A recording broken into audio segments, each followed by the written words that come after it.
watch out. This one's going to be all over the place. So today at lunch, I was at work, and we went to Buongiorno's Pizza on Mayport Road, right near the commissary.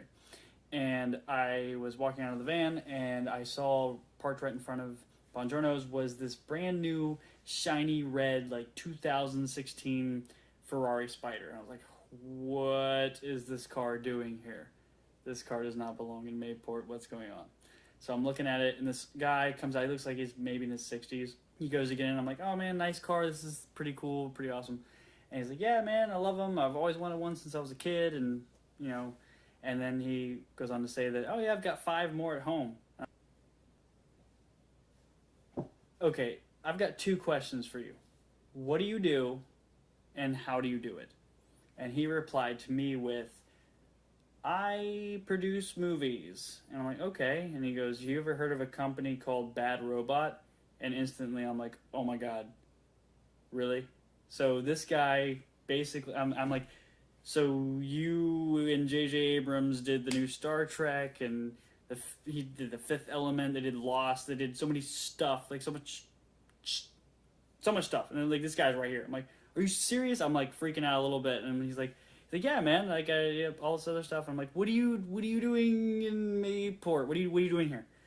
And he's like, to be honest, I just got sick of living in California. Everybody's weird out there, and I still have a house out there for when I go to do business. But he's got another house in Hawaii, and he has a house in Ponte Vedra. And I guess he works from home. I don't know, but I was like, that's awesome. I was like, oh, so we were talking and everything, and he seemed to like be really nice. He related to me, and he was just like, yeah, when I lived in New York, I used to do, you know, whatever jobs I could get for, you know, money and stuff. So I worked as a roofer for a while, did construction jobs, and I really respect what you guys do. Like everything you guys are doing is really cool.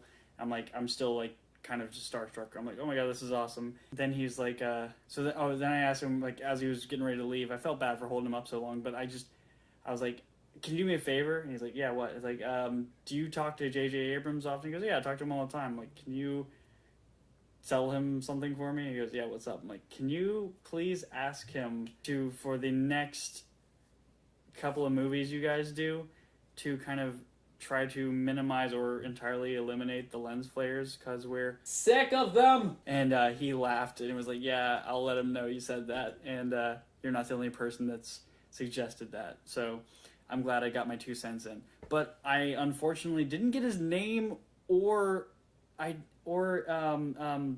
didn't get a card or anything, and I'm really kind of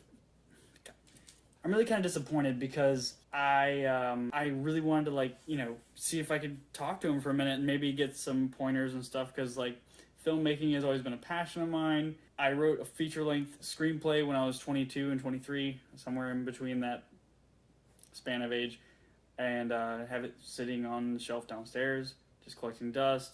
I mean, granted, it's not like the best thing ever, but I still did it. And, you know, obviously I like doing this, which is kind of a joke in and of itself, but it's the closest thing to indie filmmaking I'm probably going to get.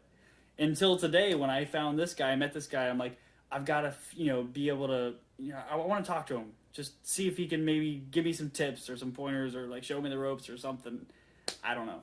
I'm like, just like, I want to know how you did what you did. But anyways, other stuff, moving on. GoPro's released some new stuff. I saw that they released this extension cable for the Karma Grip, which is really cool, because now you can have the stabilizer and mount it pretty much anywhere, because it comes off and there's an extension USB-C that connects the gimbal to the handle. So you can put the handle in your pocket and then put the stabilizer on your head or your chest, or put it in the bag or whatever, and it's really a good idea. I'm glad they came out with it once I actually get one and start using it. Also, they came out with a new like super long extension pole.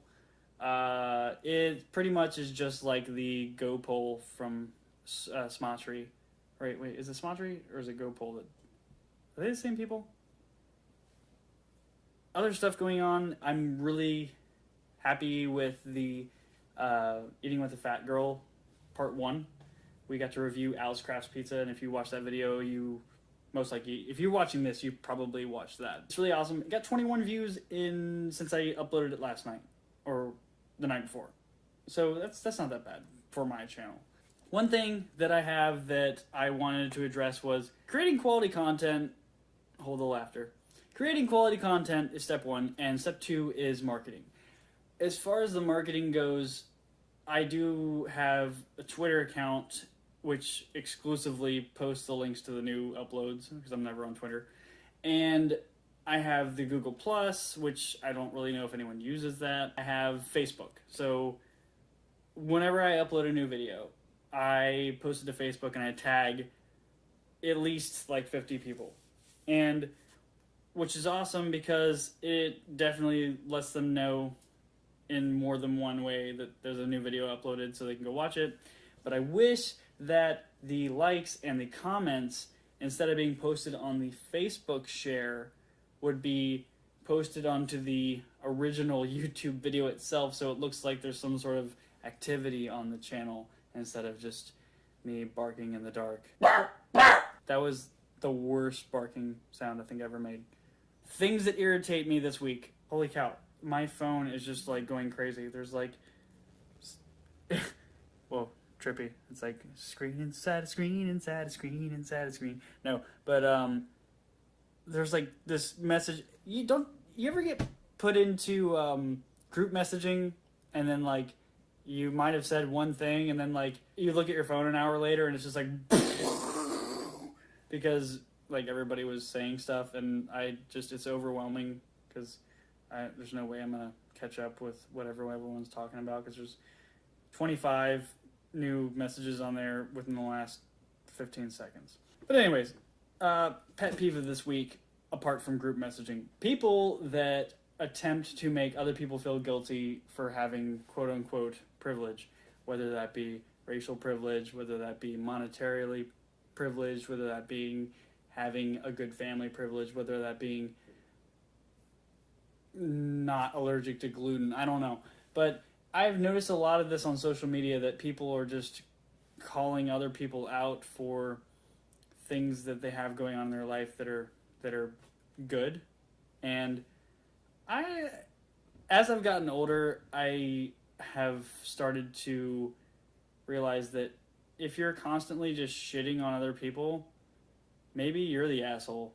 You know, yeah, sure. Sometimes life deals unfair hands, but that's not the fault of the people that have what you don't have, or, you know, maybe are talented in ways that you aren't talented.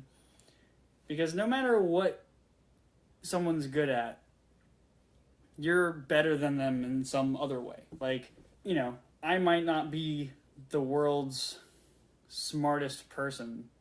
I'm not Stephen Hawking, but I'm sure that I could swim better than he could. Point being, be nice, play nice, and instead of trying to take from someone else or try to discredit someone else, look at successful people and ask them, you know, sincerely ask them, how do you do what you do? I would like to emulate this. Just a thought. Thanks for watching.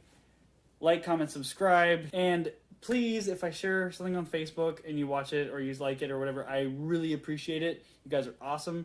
But just kind of travel over to that YouTube page and then leave a comment or a like on the actual video on YouTube, because that helps me and that makes me feel good. Because, I mean, inevitably, I'm sure a lot of you have probably assumed that I stay up all night just clicking refresh.